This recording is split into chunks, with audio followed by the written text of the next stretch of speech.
Les vacances prochaines, on fera un tour du côté du musée des arts nègres de Nkolandom. On salue au passage le professeur Jacques Famindongo qui est l'initiateur de ce lieu des arts et des cultures. J'accueille Madame Aminata Keita, elle nous vient d'Abidjan en Côte d'Ivoire. Elle est directeur de la qualité des programmes du district 94 au Toastmaster International. Madame Keita, bonjour. Bonjour. Bienvenue Christian. sur le plateau de Cameroun Feeling. Merci beaucoup. C'est pas la première fois que vous venez au Cameroun? Ce n'est pas la première fois, mais sur votre plateau, c'est la première fois. La première fois, voilà.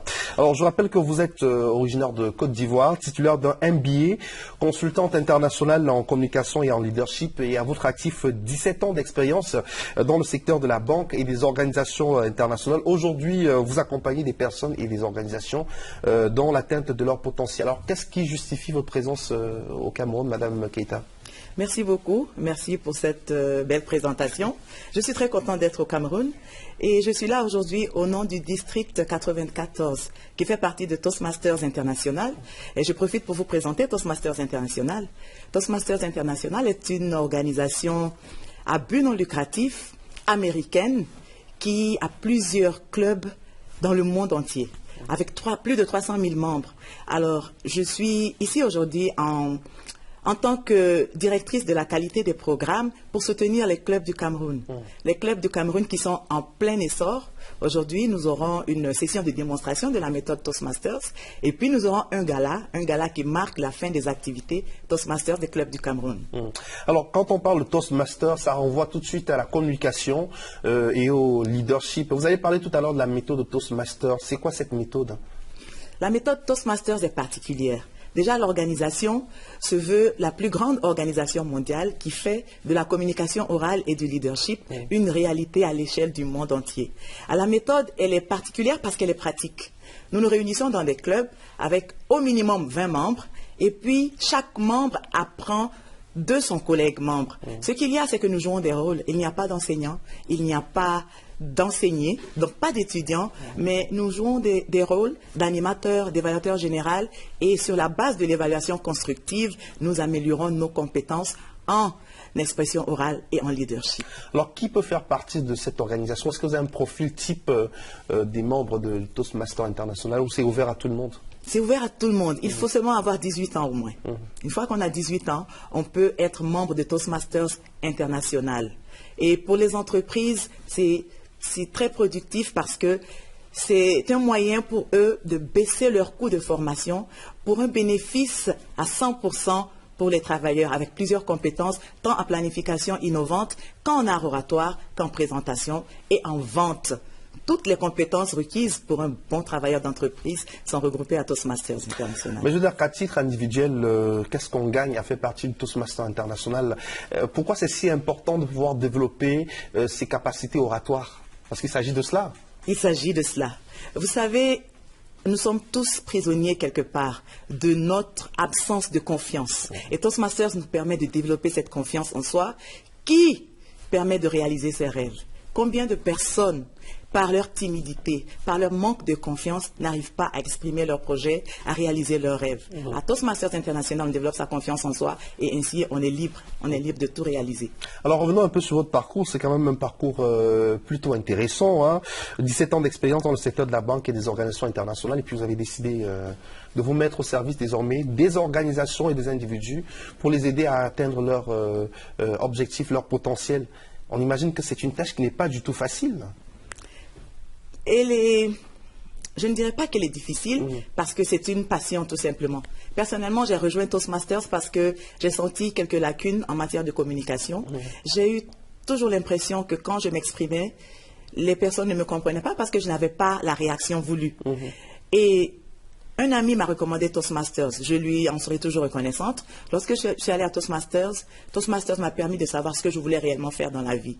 Et j'ai compris que le cadre fermé de l'entreprise n'était pas fortement le mien, mais que j'avais aussi des facultés d'aider, des facultés de coacher, de servir que j'ai retrouvées. Parce que Toastmasters a 4 valeurs cardinales, dont le service. Il y a l'intégrité, il y a le respect aux membres, il y a la recherche de l'excellence et puis il y a le service. C'est dans le cadre de ce service que je suis toujours à Toastmasters à aider, à accompagner les autres.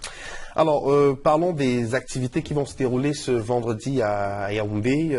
Vous avez une démonstration, vous l'avez dit, un peu plus tard, une soirée de gala. On constate également qu'il y a des responsables de Toastmasters qui ont rendu une visite de courtoisie au ministre camerounais de la Communication, qui est d'ailleurs le président du conseil d'administration de la CRTV, le ministre René Sadi. Alors, ce déploiement tout azimut de Toastmasters International au niveau du Cameroun, qu'est-ce que ça cache en réalité ?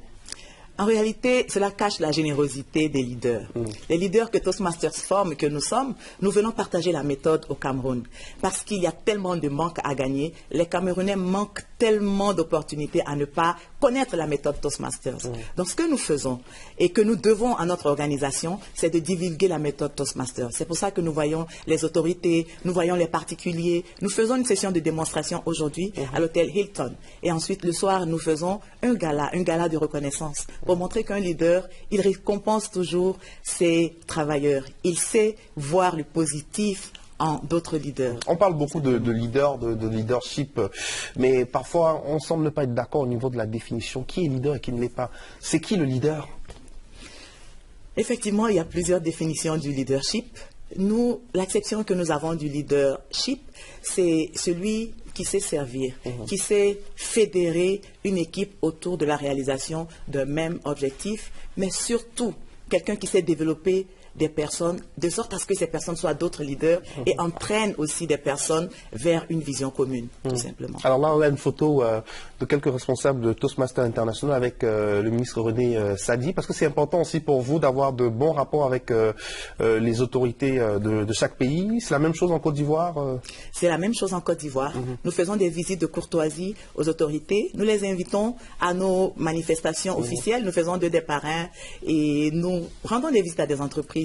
Il est important que tous les décideurs connaissent Toastmasters International afin qu'ils encouragent les personnes qui travaillent avec eux à intégrer les clubs Toastmasters. Alors tout à l'heure, vous allez donner quelques astuces pour réussir sa prise de parole en public, parce qu'il y en a qui sont d'une timidité extraordinaire, qui perdent leurs moyens quand on leur demande de prendre la parole en public. Vous êtes experte, vous allez pouvoir nous coacher en direct sur le plateau. Mais avant, je propose qu'on fasse un tour du côté de Ngaoundéré. On va assister donc à l'ordination d'un jeune ancien d'église, son nom Philemon Biloko. C'est un événement qui remet au goût du jour l'intérêt que la jeunesse porte aux questions religieuse. C'est un reportage de Bienvenue Époquée, de certificalité des programmes du district 94 au Toastmaster International, le Toastmaster qui se déploie ce vendredi ici à Yaoundé.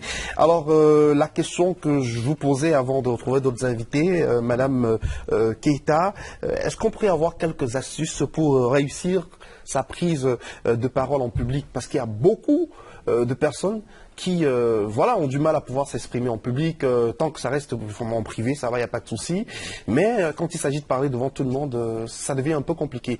Et vous, au niveau du Toastmaster International, vous aidez justement à mieux gérer ce stress-là, à être à l'aise quand il s'agit de prendre la parole en public. Alors, quelles sont les astuces? Qu'est-ce que les téléspectateurs qui nous regardent en ce moment peuvent retenir? C'est le moment coaching de l'émission. Oui. Et merci pour cette question. Cette question est importante. Je sais que plusieurs d'entre vous, chers téléspectateurs, que je salue au passage, plusieurs d'entre vous côtoyez au quotidien ce monstre-là qui est à l'intérieur, le trac, n'est-ce pas? Le trac qui vous empêche de vous exprimer comme vous le voulez. Moi, je l'ai en ce moment, il est là. Mais ce que je fais, c'est que je le domine, je le maîtrise. C'est ce que je vous invite à faire. La communication se fait en deux temps. Vous avez l'avant et puis le pendant. La communication. Avant, qu'est-ce que vous faites? Bien sûr, pour parler, vous devez avoir un thème. Donc, vous savez de quoi vous voulez parler. Une fois que vous le savez, eh bien, cherchez à savoir à qui vous allez parler. Connaissez votre auditoire.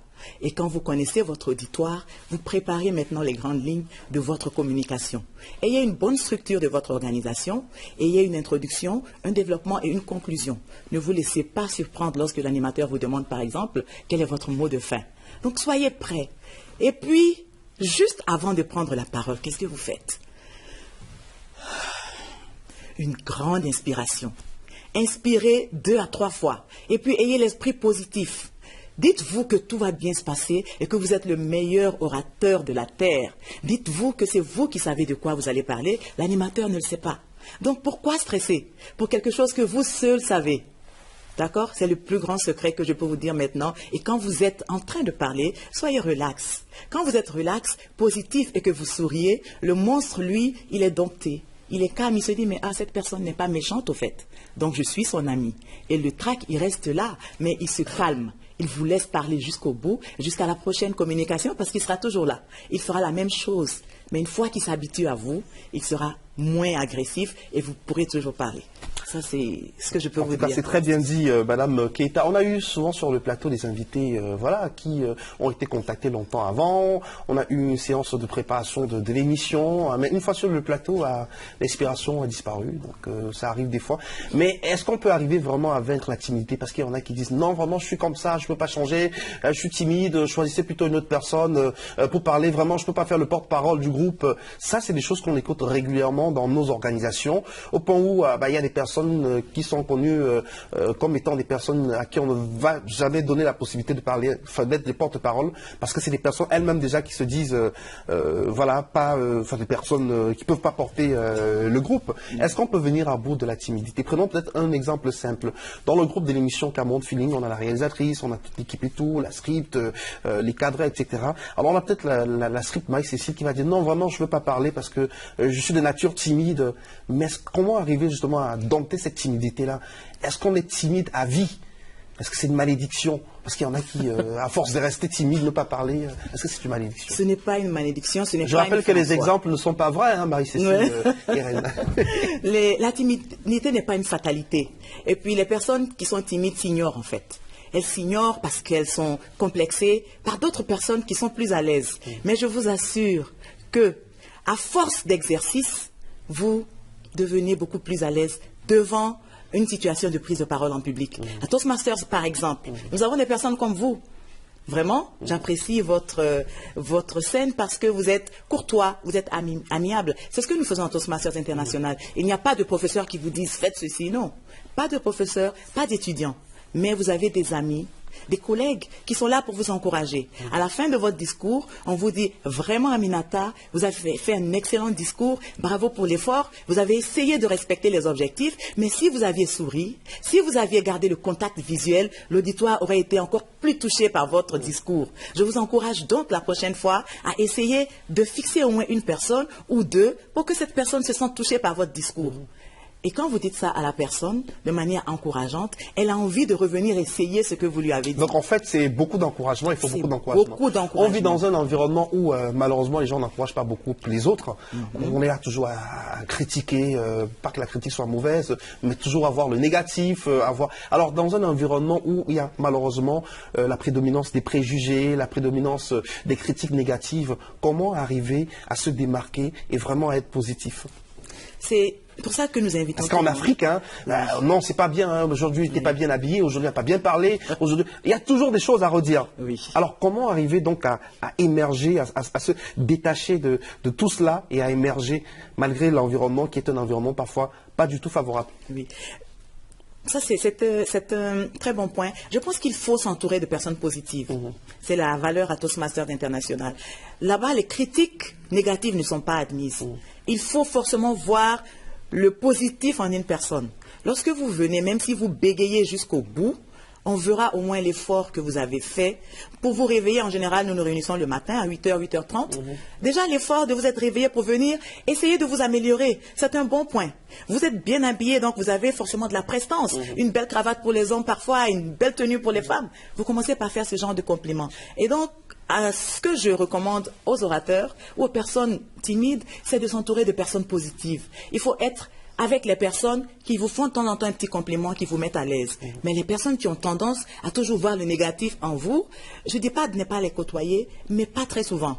Parce que ces personnes contribuent à vous rabaisser. Et ça, vous n'en avez pas envie. Alors, vous parlez de personnes positives. Comment détecter les personnes positives, justement? Comment être sûr que, là, dans mon environnement, j'ai des personnes qui me poussent à m'améliorer, qui me poussent à aller vers l'avant? Parce que parfois c'est un peu difficile. Non, c'est pas facile, c'est vrai. Il faut avoir des personnes bienveillantes, c'est facile à voir. Des personnes qui sourient. Souvent, il y a des sourires apparents et puis il y a des sourires pas très apparent, mais on sent une personne affectueuse, une personne bienveillante. Ça se voit. Une personne qui vous fait un compliment, qui vous fait un gentil sourire positif, cela, ça se sent.